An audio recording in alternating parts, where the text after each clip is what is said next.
This is the ingredients how to make the OB donut. 3 tablespoons of sugar, 2 tablespoons of baking powder, and 1 teaspoon of nga OB condensed. This is a oil. 1 baso of water, guys. This is the all ingredients. Ilagay natin yung mga liquid ingredients like condensed, OB condensed. After condensed, ilagay natin yung tubig. Ilagay natin yung oil. Wala to. 2 tablespoons of oil. Sugar.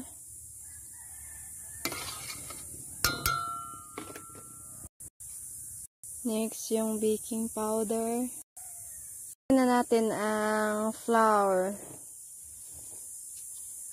Mix well lang, guys. Mix well. Ganito.